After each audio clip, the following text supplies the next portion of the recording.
Western culture, as in the parable we just saw, has become increasingly steeped in a virtual witch's cauldron of occult thought and practice. What began as an excursion into paganism on the part of a handful of philosophers, artists, educators, and other so-called free thinkers has now become part of the very fabric of Western culture. From sex magic to tattooing, New Age religion to open Satan worship, occult practices that have been progressively eradicated by the advancing influence of the Christian gospel over nearly 2 millennia are now back with a vengeance. And it's here where our story becomes very interesting because, as you're about to see, art in general and music most specifically became a primary channel for an occult revival. To understand at least the outline of the big picture here, we're going to begin with a quick history lesson. If you're not interested in these types of more academic pursuits, feel free to skip ahead a few minutes to the end of the primer. The big picture starts several hundred years ago. Beginning roughly in the 15th century, Western civilization began to experience some profound changes brought about by the confluence of a few key cultural trends and events. First, there was the Renaissance, the great age of discovery and exploration. Modern science, which as most objective historians and scientists will attest, was born out of the Christian worldview, began to experience a quantum leap in growth. Discoveries in astronomy, physics, and mathematics in particular began to hold forth the promise that man could, as Kepler said, think God's thoughts after him and truly begin to plumb the mysteries of creation. Simultaneously, the voyages of the great explorers circumscribed the planet, dramatically expanding man's horizons and opportunities. During this same period, the printing press was invented, and suddenly there was an efficient means by which this new knowledge could be recorded and circulated. The next key movement began in 1517 when a German monk by the name of Martin Luther challenged the institutional church and launched the Reformation. Suddenly, the church, which heretofore had in many ways dominated European life and thought, was now seen as distinctly human, flawed, and as a result open to being questioned. Increasingly, scientists and philosophers, while for the most part still holding to a belief in God, began to pursue knowledge with a diminishing regard for the frame of reference of, first, the church, and then finally, God and His Word. By the 17th and 18th centuries, these movements culminated in what is commonly termed the Age of Reason and the Enlightenment. While Christian thought continued to exert great influence, particularly in England and America, more and more the architects of Western culture viewed the God hypothesis as increasingly irrelevant. Human reason was king, and by the middle of the 19th century, most notably with the publication of Darwin's Origin of the Species, the modern era was in full bloom. As Enlightenment principles took hold, however, a number of problems began to emerge, and suddenly rationalism didn't seem to be the savior so many hoped it would be. First, as the Cartesian foundation for knowledge supplanted the classical Christian formulation, philosophers and scientists began to run up against the limits inherent in independent human thought.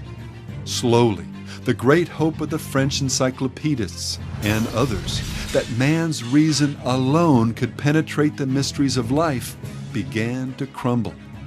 By the middle of the 20th century, the twin discoveries of relativity and quantum theory nailed the coffin of classical materialism shut. Another serious setback occurred when the French Revolution, in many instances a well-intentioned experiment in Enlightenment humanism, went horribly awry. With the guillotine and the Reign of Terror, naked human reason was seen to be capable of the worst sort of atrocities. And again, the 20th century, most notably through its various communist revolutions, has only driven this point further into the ground. And finally, as far as this summary is concerned, there was the irrepressibility of the human spirit. Despite materialism's cold insistence that all that existed was matter and its motion, man's innate thirst for meaning, redemption, and transcendence simply refused to go away. And the Scriptures tell us why. For He has put eternity in their hearts.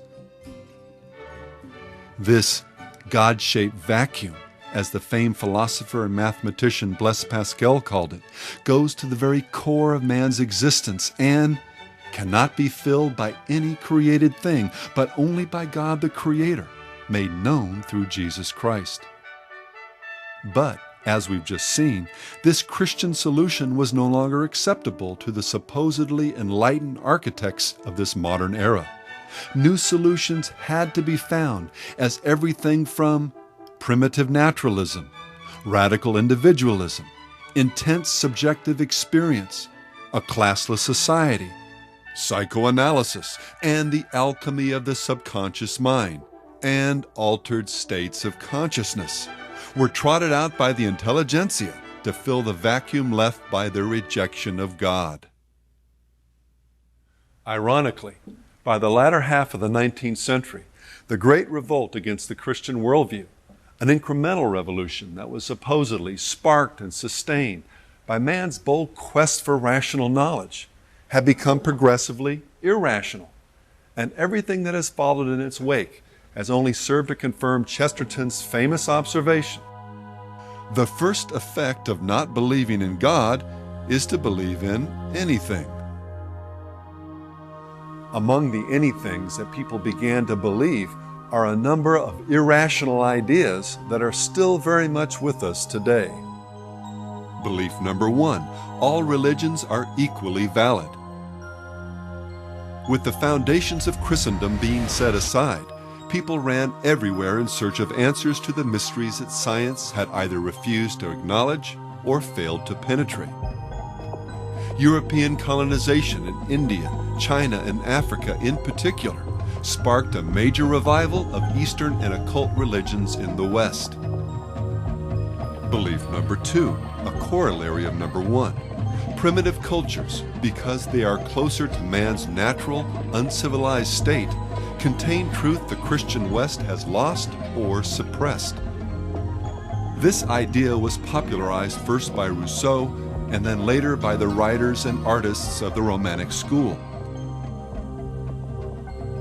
The influential German philosopher and key initiator of the God is Dead movement, Friedrich Nietzsche, pushed the envelope even further by calling for a literal reversal of Christian values, substituting instead the will to power and a more primal, what he termed Dionysian approach to everything from philosophy to sexual ethics. And it's also quite significant that Nietzsche and other metaphysicians saw music as a primary carrier of this new ethos. In response to these potent ideas, all manner of occult thought and practice began to spread throughout Europe and eventually America. Seances and spiritualist societies became increasingly popular.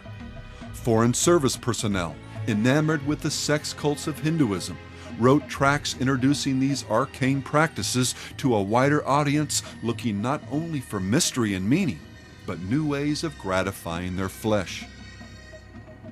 Theosophists and the Illuminati spread the gospel of occult enlightenment, making particular inroads in academia and secret societies like the Masons. New drugs were introduced, along with the occult notion that they could be used to spark the fire of psychic enlightenment. In England, Yeats took mescaline and joined the Golden Dawn. Shelley practiced ritual occultism, free love, and satanic blasphemy, dying young and leaving behind the troubled founder of modern horror. The Hashish Club in Paris was frequented by Baudelaire, Dumas, Flaubert, Rimbaud, and others. Their school of Romanticism perfected the now common practice of divorcing art from morality, producing art for its own sake, while celebrating Dionysian madness, triggered often by alcohol and drugs, as a key to literal inspiritation. Gurus, prophets, ascended masters, shamans, witches, Mahatmas, alchemists, and New Age messiahs flourished, and the river of occult thought became progressively mainstream.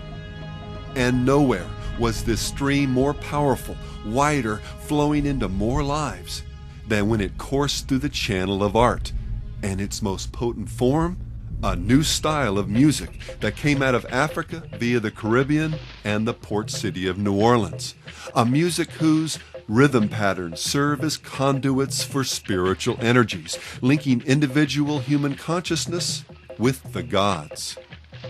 And as we'll see, these spiritual energies help fashion a new world and a new type of worshiper, remade in the image of these gods.